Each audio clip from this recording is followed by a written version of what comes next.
News 24 घडामोडी, श्वास चालू घडामोडींचा। मनसेच्या गजेंद्र राशीनकरांची आक्रमक भूमिका। न्याय नाही तर रस्त्यावर येऊ। मुरमखाडीच्या खड्ड्यात लहानग्यांचा अंत। मनसेचा संतप्त सवाल, कोण मारेकरी? अहिल्यानगर तालुक्यातील चास गावात 27 मे रोजी घडलेल्या अत्यंत वेदनादायक घटनेने संपूर्ण जिल्हा हादरून गेला आहे।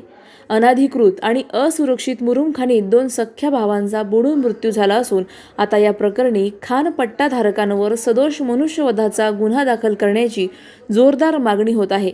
महाराष्ट्र नवनिर्माण सेनेचे शहराध्यक्ष गजेंद्र अरुण राशीनकर यांनी जिल्हाधिकाऱ्यांना निवेदन दिलं असून या खाणीत योग्य ती सुरक्षितता पाळली नसल्याचा स्पष्ट आरोप त्यांनी केला आहे।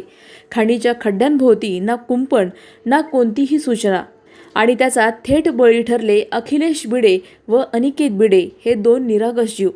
अप्पर जिल्हाधिकाऱ्यांचा थेट उत्खननास मनाई आदेश असतानाही या आदेशाचा सर्रास भंग करत बिनधास्त चाललेले उत्खनन यामागे कोणाचे हात आहेत?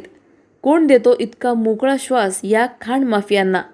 राशीनकर यांनी केवळ गुन्हा दाखल करण्याची मागणीच केली नसून सदर खाण क्षेत्राची ATS मोजणी करून मोठ्या प्रमाणात चाललेल्या अवैध गौण खनिज उत्खननाचा सखोल तपास करण्याचीही विनंती केली आहे।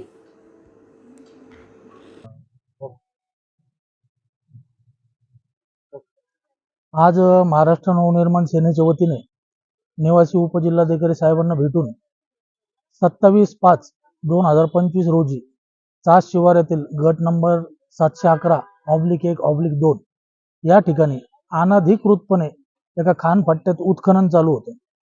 त्या खाणपट्ट्याच्या ठिकाणी जी काही काळजी घ्यायला पाहिजे की त्या होणारे खड्डे त्याच्या भोवती कंपाऊंड वगैरे करणे, वॉल कंपाऊंड उभं करणे, या कुठल्याही अटी शर्तींचं पालन त्या खाणपट्टा धारकांनी केलेलं नसून त्यामुळे तिथं त्या दिवशी 27/5/2025 रोजी 2 चिमुकल्यांचा मृत्यू झालेला आहे। एकाचं वय वर्ष फक्त 10 आणि एकाचं वय वर्ष फक्त 6 आहे।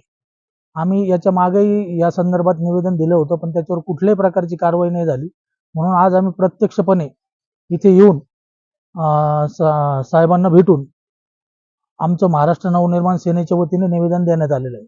सदरील खाणपट्टा धारकाच्या चुकीमुळे त्या 2 चिमुकल्यांचा मृत्यू झालेला आहे, म्हणून आमची अशी मागणी आहे की त्या खाणपट्टा धारकावर सदोष मनुष्यवधाचा गुन्हा दाखल करून त्या ठिकाणी जे त्याने अवैध उत्खनन केलेलं आहे त्या उत्खननाची सुद्धा ATS मोजणी करून योग्य ती कारवाई करण्यात यावी। जर सदरील खाणपट्टा धारकावर सदोष मनुष्यवधाचा गुन्हा दाखल झाला नाही तर आम्हाला नाविलाजाने महाराष्ट्र नवनिर्माण सेनेला तीव्र स्वरूपाचं आंदोलन छेडावं लागेल आणि आंदोलनातून होणाऱ्या परिणामांची जबाबदारी ही सर्वतः प्रशासनाची राहील। तरी आम्ही अशी अपेक्षा करतो की प्रशासन आमच्या मागण्या मान्य करेल। जय हिंद, जय महाराष्ट्र। प्रतिनिधी स्वामी गोसावी, न्यूज 24 घडामोडी, अहिल्यानगर। अशाच बातम्यांचा आढावा घेण्यासाठी आजच आपल्या YouTube चॅनलला सबस्क्राईब करा। बातमी आवडल्यास लाईक करा आणि इतरांपर्यंत शेअर करा।